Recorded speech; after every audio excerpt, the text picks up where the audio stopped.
Hello, welcome to the Foreign Press Podcast. I'm Patrícia Vasconcellos. This podcast is an educational program by the Association of Foreign Press Correspondents in the USA, AFPC USA. This episode is produced in partnership with the Hinrich Foundation.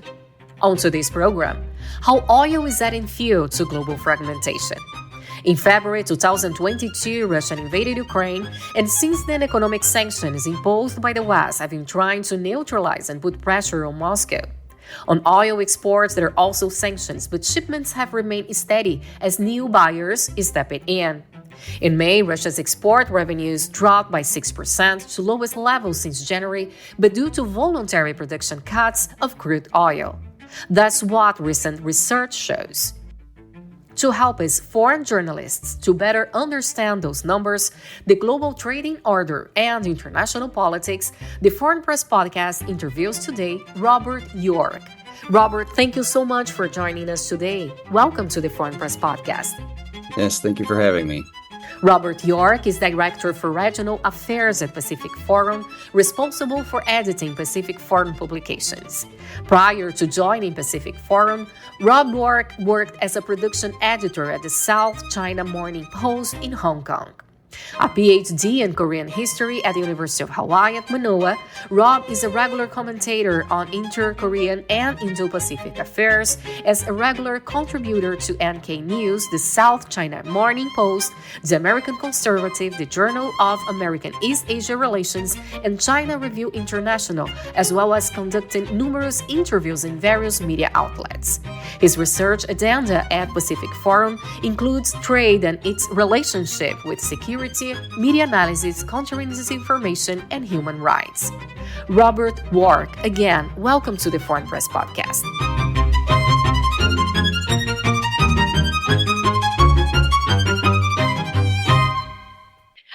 So different analysis shows that economic sanctions against Russia are not working as planned, right? What sanctions, from your perspective, are actually doing with the global trading order? I would say that they're not working as planned in the sense that they aren't actually deterring Russia's moves in Ukraine, and it's also causing a change in where Russia is importing its oil. So its imports to the European Union are down, and its imports to the United States, while never a huge chunk of the American market, are also down.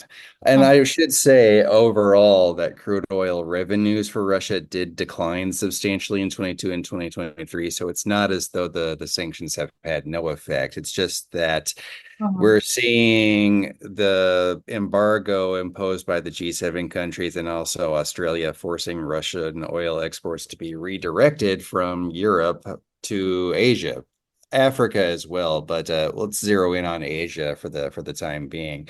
In 2023, Russia became China's top source of crude oil imports. So you could say that China is picking up much of the slack that came from Russia's decline in oil exports to the West. And this is a trend that we're seeing in a few areas. So while Russia is exporting more oil to China and also to India, you're seeing other countries, say like Ukraine, for instance, become more reliant on the West, and also South Korea beginning to shift its reliance more in that direction as well, away from China and its partners. And so we're seeing something of a bifurcation in the global trading order. So if you could help us to better understand this new trending, as you already started to do this now. So before the invasion of Ukraine, we had the European Union, the UK, the US, and the Asia Pacific countries as the main buyers of the Russian oil, right?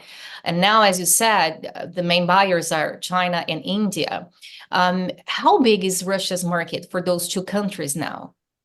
Yes, I should also add that a big part of the reason for this basic surge in Russian imports to China and to India is due to the decline in the price of those exports. So this is also led by the embargo imposed by the West. So Mhm. Russia overtook Saudi Arabia as the primary source of oil to China, 107 million metric tons. Saudi Arabia trails at 86 million metric tons. So overall trade between Russia and China, they of course have their no limits partnership, remains relatively strong. And I would say on some level, the changes are welcome. A decline in EU reliance on Russian fuel is something that the US and its partners have wanted to see for some time because they've wanted to see the EU become less susceptible to coercion out of Moscow. But this is definitely not what the U.S. would like to see in, for instance, from India, which is a partner it has very high hopes for in terms of countering the coercion of China. In May 2024, for instance, India's month-on-month imports of Russian crude increased 8%, and this has a lot to do with that decline in prices. There are some reports that have said that India is gorging on Russian fuel due to the decline in prices. The sanctions are driving this. Lower costs of Russian oil are causing Indian refiners to buy in bulk, you might say. So you Uh, would say, so, sorry to interrupt, those to those as India is declining or changing its price, is to be more competitive in the market, you would say? Yeah, well, it's that. It's also because there were things like Ukrainian attacks on Russian refineries. Yeah. So that has caused them to make some changes to their oil prices as well. So yeah, that's those are some of the factors that are driving the changes in Russian exports of its oil. Well, our main public, we are talking for, for international correspondents as myself, who Mhm. are based in the US, working for big media outlets abroad. Uh, Mhm. could you highlight other trends in the research that, our audience, our colleagues, foreign journalists could access in the Hinrich Foundation website? um, um, where we should, look or pay attention to, to decide about our stories, something that maybe you're not seeing in the media as it should be. Some ideas, maybe how for which data we might look at. Mhm. Uh, Continue to track Russian exports of fuel to Asia, for instance, but also to Africa. As Mhm, of 2023, Russian shipments to Asia had surged 56% year on year, and to Africa, they were up 144%. This mhm, had come following a diplomatic offensive, you might say, from Russian officials in the African continent. mhm, However, there are some real questions about how sustainable that is. It's certainly part of the Russian strategy to become more active in courting these global South countries in order to counteract the U.S.-led world order and its ability to make impositions on the Russian economy. However, Nigeria has a new refinery that it inaugurated last May that's capable of producing 650,000 barrels per day. And that has been considered by some to be the beginning of the end, not only of Russia's outsized role on the continent, but Africa's over reliance on external fuel imports as a whole.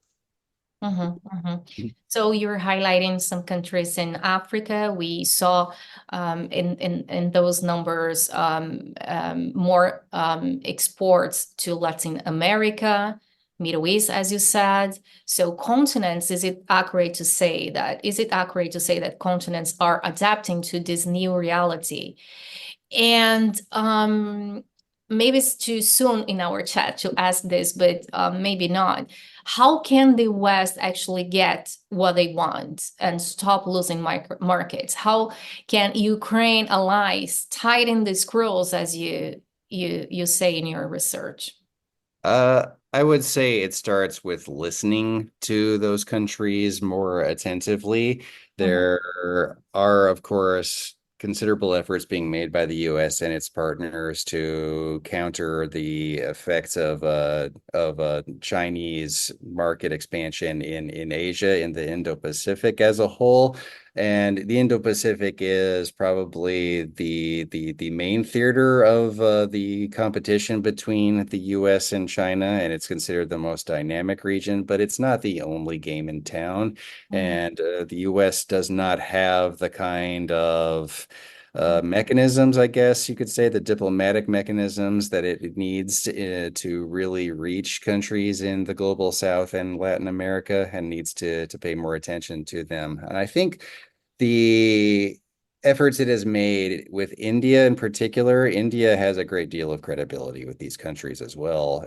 That's definitely a first step, but really listening to them and really getting a sense of what their needs are, what do they need in order to become more self-reliant. Nigeria is evidently taking a major first step in this regard, but are there other countries that have this kind of potential and can also develop their markets in a similar way? So that's something that the U.S. needs to do more of. The U.S. and its partners, I should say. What is lacking? It was interesting, that thought that you just brought, that you believe that from your perspective, United States does not have the diplomatic tools, or not the tools, but you just said that it does not have the same maybe power that other countries have in South America and Latin America, for example. And you mentioned other places in the world. If you could develop this thought and how they could correct this. Well, the U.S. took its outsized influence in Latin America, for instance, for granted. It has simply treated them as its backyard, I guess, ever since the Monroe Doctrine 200 years ago. But now there are issues related to, for instance, Chinese investment in those countries. It has exploded in the last 20 years or so. And now there are concerns about Chinese development of Latin American markets, and the U.S. is starting to realize that it has neglected them for some time. But in terms of Africa, there's just not nearly enough attention being paid to Africa in particular.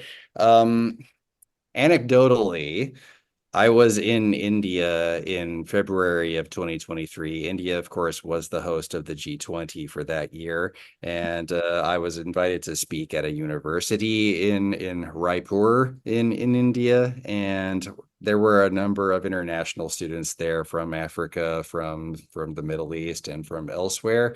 And I gave a talk on international peace building. At the end of my discussion, I got a lot of questions from the students from India, from Africa, and from elsewhere. And one student from Africa, I think he was from Ghana, asked a question that has really stuck with me ever since, which is, when the U.S. imposed these sanctions on Russian fuel, did it think about what that would mean for us? Because, that meant, higher prices for us. And that question really stuck with me because I didn't really have an answer for it at the time. We don't really think about these countries that are on the receiving end of Russian oil. We don't necessarily think about what is going to happen to them. And maybe sanctions are a better long-term strategy for dealing with Russia. As I've noted, this has had a considerable effect on Russian oil exports. It has weakened the Gazprom or Russian state-owned monopoly and its bargaining power, for instance. But there is a lack of foresight, and part of the reason I think about this conversation a lot is I didn't get the sense that it was coming from someone who is anti-American in general. I mean, right after he asked this question, he immediately asked if we could take a picture together. So I think what American policymakers... That's a genuine question. That's what we're saying, right? Yeah. I mean, yeah, American policymakers don't necessarily think about these outcomes. Other countries are not anti-American. They just wish America cared about them. Yes. Interesting. Well, this is it's a fact that the US, the UK disappeared from Russia's map on exports on oil. So with what happened with the US oil market? Who are they buying from, and how this affect the world? Well, Russia's share of U.S. Imports of oil was never especially high. For instance, Canada is actually the largest source of petroleum exports by a pretty considerable margin, and their top five, in addition to Canada, are Mexico, Saudi Arabia, Iraq, and Brazil as of 2023. So yeah, Russia, its ability to impact the U.S. market was never particularly big. As for the UK, the US is the primary source of their crude oil and natural gas liquids as well, followed by Norway. As for the EU as a whole, the US is actually one of the leaders in terms of exports of fuel, along with Norway also. So there's a general increase in the role of the US and Norway. Mm-hmm. Mm-hmm.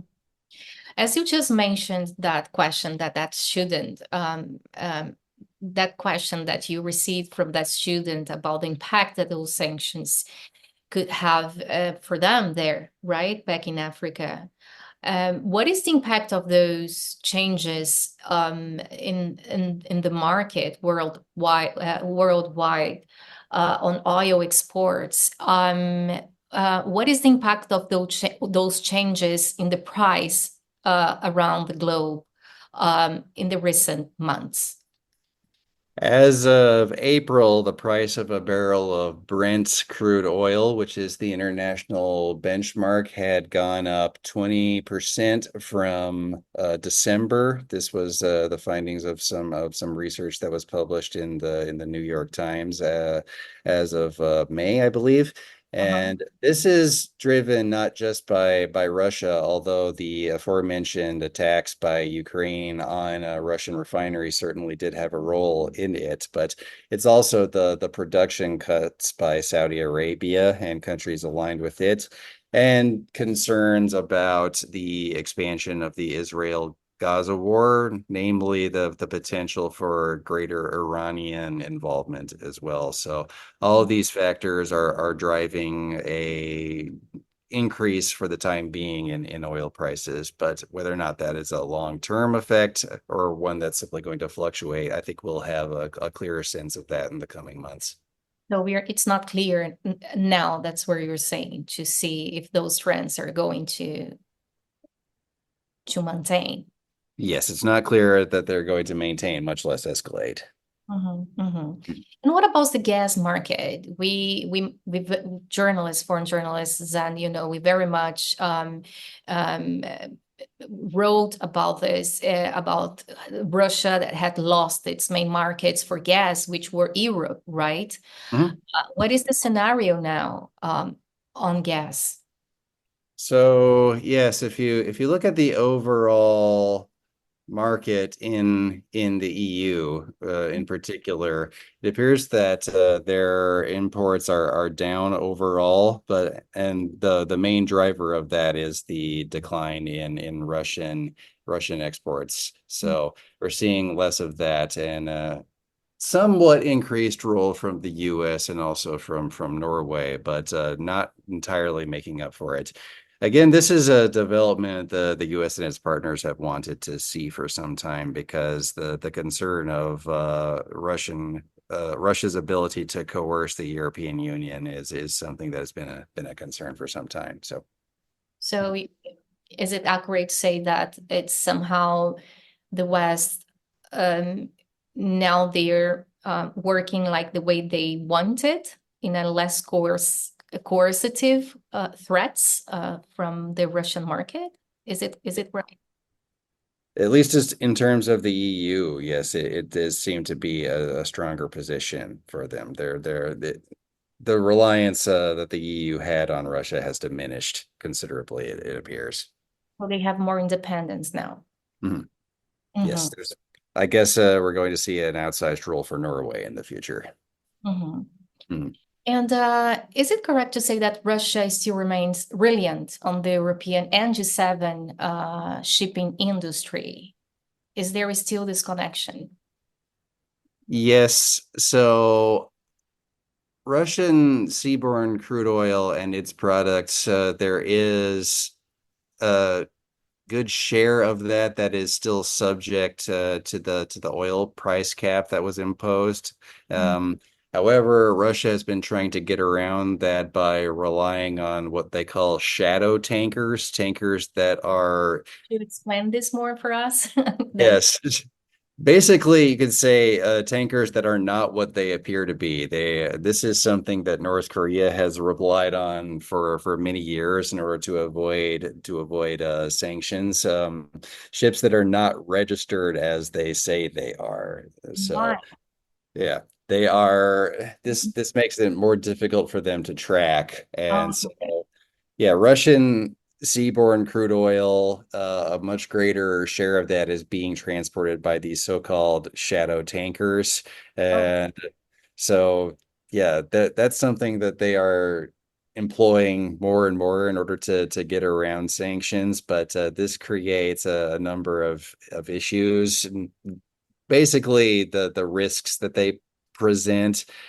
These tankers tend to be older, they tend to be less well maintained, and their crews tend to be less experienced. And this presents a considerable threat if one of them were to have an accident while carrying these oil imports. it's very interesting. I'm not sure if all of our audience they knew about all of those concepts and everything that you're just explaining now. So it's Mhm. yes, very important. Changing a little bit of in our perspective, you analyzed the risks to ecology as an impact of sanctions, right?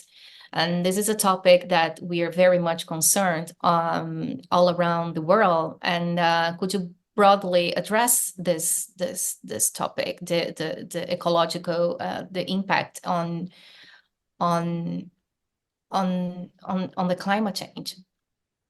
Well, in addition to the in addition to the contribution, I should say, to the push to get away from reliance on fossil fuels, that this would has revealed would be beneficial. Of course, Russia's fuel exports have been cause for concern, since the Cold War even, and there's been much more interest in finding alternatives to that. There the shadow tankers issue is something that presents an ecological issue in and of itself. That's the One other.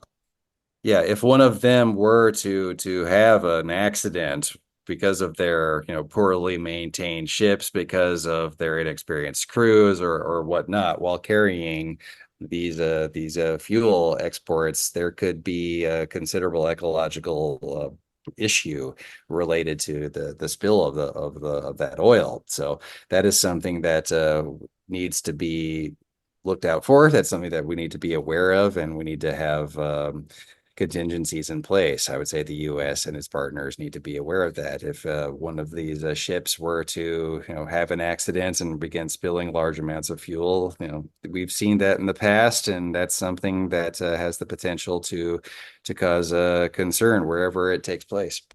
But are the world, like nations in general, prepared for that? Or do you see that if it, we, as you know, as the globe and different countries, they need to be more engaged in order to in a proper way to tackle those risks that you just explained?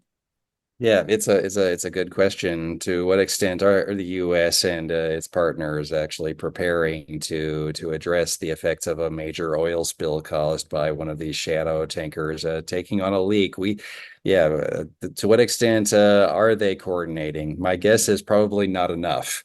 It's not something that I think that is being discussed very much. So it's probably something that we will find out. We won't find out until one of these disasters actually happens. So let's be hopeful that it does not. the meantime. And that yeah, either that or that we just have to hope for a change in Russian behavior in the next couple of years.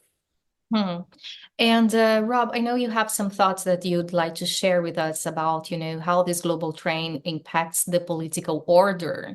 If you could develop those thoughts, and why do you think it's important to address and to talk about this? Mhm.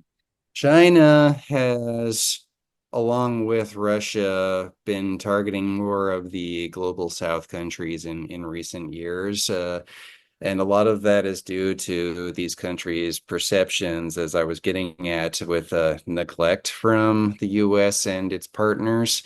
It's been said that China has a long-term objective of reshaping the global order, and that is because they want to change it to make the global order more in its own interests, whereas Russia does not agree with the existence of a global order and has pushed back against it wherever possible, whether in Syria, Myanmar, and now Ukraine. But in both cases, there has been much more emphasis by these countries on reaching out to Africa, Latin America, and parts of Asia that feel neglected by international institutions and trying to forge alternatives. And the number of countries that have applied to join BRICS and been accepted into BRICS, that shows to what extent there is an interest in these alternative institutions. So the increase in Russian oil exports to these countries is something that should have been anticipated, given the hunger that other countries have for oil and also for greater recognition. And so this is something that we need to actually put mechanisms in place in order to address. I think India, one of the things that they did in 2023 was invite the African Union into the G20. So now it's the G21. And so there's a greater effort, I would say, to try to incorporate these countries into the conversation. And these efforts really need to continue. Okay, the US has a number of means that it uses to engage with Asia, for instance, with East Asia, with Southeast Asia, and now South Asia through US-India bilateral dialogues. But we're not really seeing comparable efforts being made in the US outreach to Africa and also to Latin America and so on. And that might seem like a strange recommendation from somebody who is focused on East Asia and the Indo-Pacific writ large. As noted, I have a background in Korea primarily, but China has really changed the rules of what Pacific or Asian engagement means, because it is able to compete with the United States to a degree that we have not seen before. I mean, this far surpasses what the Soviet Union was ever capable of in terms of economic engagement. And so the putting into place of mechanisms to engage more countries in the global South is something that would be beneficial, and that's something that we need to see more of. And hopefully that will be the focus of future US-India engagement. Mm-hmm. Well, from here, from Washington, D.C., where I am, there is a feeling that there is still a desire from here that other countries in other places in the world, as the global South, as you just mentioned, that they can be economically aligned with the decisions that are made here concerning, for example, Russia and sanctions. There is still a hope or a desire for this economic alignment, although it is a free market. And what we have seen, as you just described, is a natural alignment with countries that are trying to find new markets.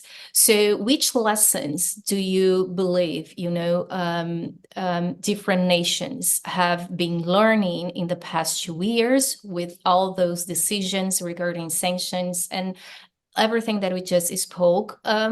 until now in our podcast, which lessons we have been seen and learned, and if there is a different scenario in the future if nothing changes. Well, what a lot of these countries often complain about, in addition to a general lack of attention from the United States, is that there seems to be different rules for different countries.